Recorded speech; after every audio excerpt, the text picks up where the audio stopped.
Viewers, America has many allies across the world, but only a few are countries that are democracies. Viewers, name me one leader belonging to a country allied with America that is standing up to Donald Trump. Viewers, not one. China is not a democracy. Russia is a proto-democracy. None of them call themselves allies of the United States. Brazil, viewers, is not an ally under the current regime of the United States. When Bolsonaro, the person before Lula, was the president of the country, then Trump considered Brazil an ally. Viewers, Prime Minister Modi is standing up to Donald Trump to the point where Donald Trump, who has the mentality, and you know it, of a bully, cannot stomach it. Modi has virtually flagged the red flag in the face of a raging bull. And viewers, in return, what we've got is a 25% tariff and a 25% penalty, which Trump says, if India doesn't behave, if Modi doesn't get in line, could be escalated. And he said that this is true even of Russia and China. For 21 days, we have a bit of a reprieve because the Americans want to negotiate. But viewers, when I came into office today, a few colleagues of mine asked me, it's not looking good for the Indian Prime Minister. Many people are saying, viewers, that his confrontation with Trump is going to cost us. Viewers, do you think the Prime Minister, who is a master at reading the national mood, is unaware? The Prime Minister, viewers, will be leading his party and his government into an election in just about 2.5, 3 months in Bihar.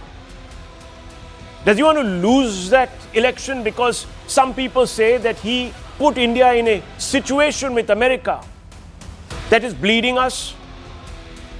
Do you think, viewers, the Prime Minister is wanting to commit political suicide? Viewers, why is the Prime Minister sticking his neck out to the extent that he is? Precedent, viewers, tells the Prime Minister that he could have done exactly what the Congress did. Trump wants BT seeds, BT crops to be brought into our country. And the Prime Minister says, no, I will not let that happen. That will compromise the interest of the farmer. Now, viewers, the Congress party, in order to have great relations with America back in the 1990s, in fact, in 1996, allowed BT seeds and the manufacturer of BT seeds, the leading, Monsanto, to come into India. Viewers, let me tell you, Modi can do exactly the same thing and say, look, the Congress did it, so have I. In fact, viewers, I don't know if you know this, but BT seeds or GM crop seeds, viewers, are a biohazard. We don't know exactly the kind of impact these genetically modified crops will have on our systems. But viewers, that didn't stop the Congress from allowing Monsanto in. The NDA under Vajpayee allowed BT cotton. But it was under UPA, viewers, that acreage of BT cotton in India grew to cover 90% of the cotton growing areas in the country. Now, I'll tell you the problem, viewers. BT seeds, once used, cannot be reused. You can't, from BT crops, evolve naturally a seed. They have to be junked. which means, viewers, that farmers have to pay every time they have to sow for BT seeds, for GM seeds, for crops. And viewers, let me tell you that will cost a lot. It will bleed farmers who already work with small margins. Remember, viewers, agriculture employs 45% or thereabouts of India's population, but its productivity is low. It will be even more hit. People will be forced into greater penury. So the Prime Minister is standing up on this issue, and today he said so, and he says, viewers, that I know this is going to cost me, because the impression amongst the voter will be that, look, Narendra Modi landed us in a soup with our best friend America. Viewers, let me tell you, the Congress party compromised.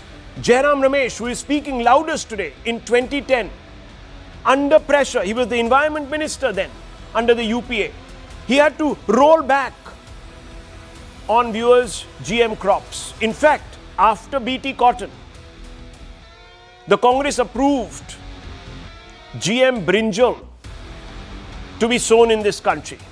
You remember back then, viewers, in 2009, 2010, the protests, the farmers were out in numbers, and then the Congress, the UPA, had to roll it back. Today, why is it wanting the Prime Minister to compromise on this? Just because, viewers, it wants to prove a point. This is what the Prime Minister said today at a very important meeting. And this statement is not just a clarification of where he stands and is a message to Trump, but it also flattens completely this surrender Narendra plank that the Congress has been pushing. Listen to the Prime Minister, viewers. He said India won't compromise on its national interest, come what may. Trump, after, viewers, hearing in the morning today, when he woke up, which is our evening, he goes on and threatens that I will do a lot more, and he's bragging about how much money is going to come into America because of all these tariffs, viewers. India stands firmly with its farmers. He put India first, viewers, India's farmers first. The most critical part of our economy, the most fragile part of our economy first, viewers. And he says, I know I'll pay a price. Listen. Bharat अपने किसानों के, पशुपालकों के और मछुआरे भाई बहनों के हितों के साथ कभी भी समझौता नहीं करेगा।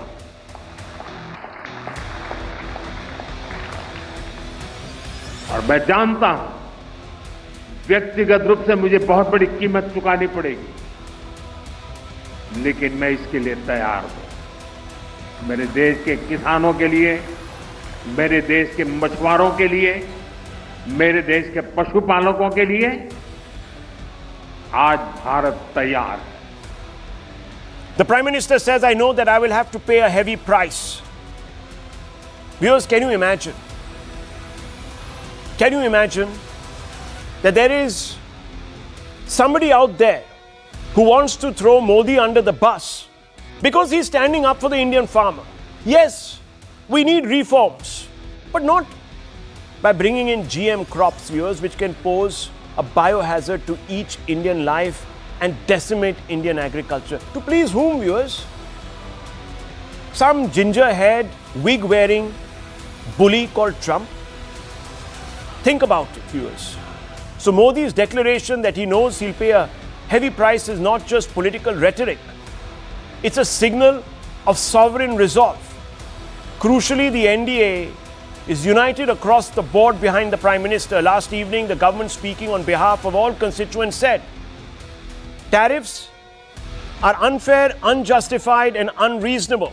Extremely unfortunate move by United States. India will protect its national interests. India's imports based on market factors. Imports done with objective of ensuring energy security. Other nations also protecting their national interests.